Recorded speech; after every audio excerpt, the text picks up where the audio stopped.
sequel to the surprisingly successful, surprisingly good Sonic the Hedgehog movie from 2020. In this movie, Dr. Robotnik, played by Jim Carrey, has escaped the Mushroom Planet. He's come back to Earth and hunt for the Master Emerald, this time teamed up with Knuckles, voiced by Idris Elba. Tails has finally arrived to Earth to team up with Sonic to prevent them from getting their hands on it, and now we have this race to the Master Emerald. Sonic the Hedgehog ended up being one of the biggest surprises I can't remember in recent years. I remember even after they fixed the horrible character design for the first Sonic movie, I still didn't think it was going to be good. It ended up being good. But I think the problem with that was I went into Sonic the Hedgehog with no expectations. I was expecting trash and got something good. In this one, because we got a good movie, I went into this with some expectations. And that is one of the fears when you go into a movie like this. It's like, alright, can they make another good movie? Can they make a solid follow-up and continue a legitimate story? Thankfully in this one, although I don't think it's quite as good as the first Sonic, it's a very worthy sequel to the first Sonic. I'm gonna say this right out the gate. Jim Carrey casted as Dr. Robotnik was perfect casting. This guy is so fucking good in this role. He's a total cartoon for sure, but Jim Carrey, if there's one thing he is so great at playing, it's just a really funny, really out there comedic character who's just out of his mind. And he's corny, he's cheesy, he's hilarious. It's so good to see Jim Carrey go back to playing what he used to play, what we know him for. These really silly, outrageous, funny characters that established him as a great comedic actor. I heard rumors that he is planning to retire after 2022.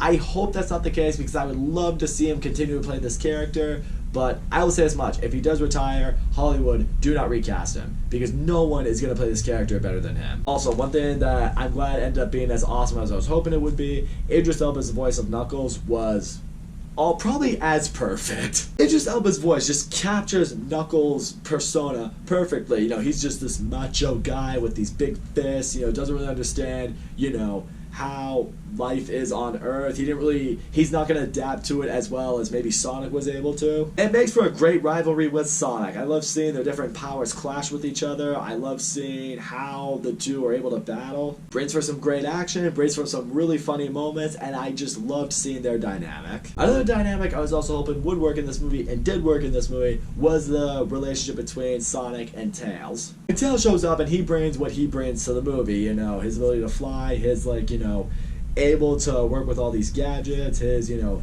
genius, if you want to go that far. At the same time, you see what he's always been, which is a super fan of Sonic. You know, he's trying to keep up with him. He's trying to contribute towards him. And what I like seeing in this movie is Sonic, he's a good dude. You know, he's quick to call Tails a friend, he's quick to have his back, you know, he's ready to contribute with him and to help him out as this process goes along. They could have very easily taken the stereotypical, like, oh, you know, you have this character who idolizes this character, and that character's, like, annoyed with this character, and then eventually they grow on him. No, we're not the kid. It's like, okay, we're friends. I will say so, the one flaw that I had with, I would say, Sonic and Tails' friendship was we don't see a whole lot of his friendship with James Marsden in this movie. The human characters in this one, with the exception of Dr. Robotnik, all kind of take a step back. You don't really see as much of them. You don't really see as much of the family dynamic that was really building between Sonic, James Marsden, and his wife towards the end of the last movie. It brought a lot of heart to the first movie. I was hoping we could have seen more of that here, and it is here, but not as much as I would have liked to have seen it.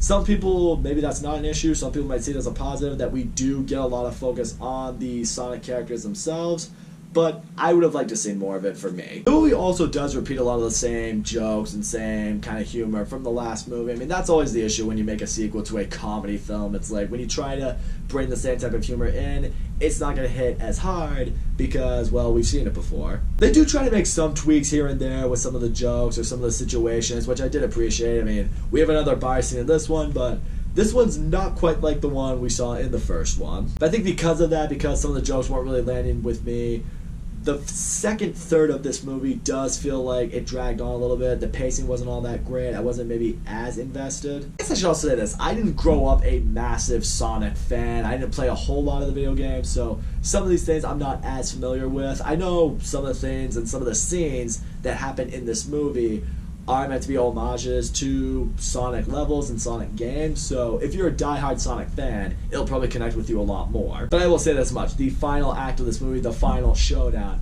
is a lot of fun. Dr. Robotnik is just ready to tear this world apart. Sonic's gonna stop him, and the stakes are high. There's one moment for sure. I didn't get super hyped about it. I mean, it was cool to see, but I will say, if you are a fan of Sonic, you're definitely gonna love it. I mean, I saw people in my audience go crazy over it. Like, out of their seats, out of their minds crazy. I'm just like, I'm sorry, am I watching Avengers Endgame right now? Ultimately, that's kind of what it is right there. You just need to go into this movie knowing what you like and don't like. If you liked the first Sonic, you will probably like this movie. But if you didn't like the first Sonic, you definitely won't like this movie. But all in all, Sonic the Hedgehog 2 was another solid family movie and a worthy sequel to Sonic the Hedgehog 2. I love seeing Sonic back on the big screen. Ben Schwartz as the voice of Sonic I thought was great. He's cracking jokes, he's sarcastic, he's clearly a character just trying to have fun, but is trying to learn the responsibility of being a hero. Love the dynamic between Sonic and Tails. Love the dynamic between Sonic and Knuckles. Idris Elba was the voice of Knuckles.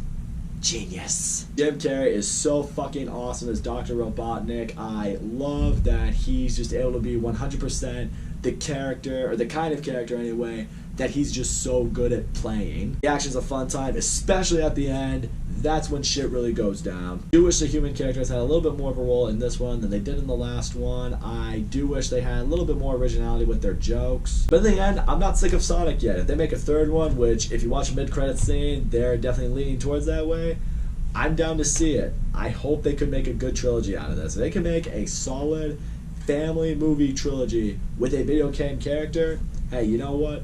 More props to you, Hollywood. You finally accomplished something there. So that's all I'm going to say, guys. Thank you so much for watching my video. And as always, don't forget to leave a comment, like, subscribe, and I will see you all next time.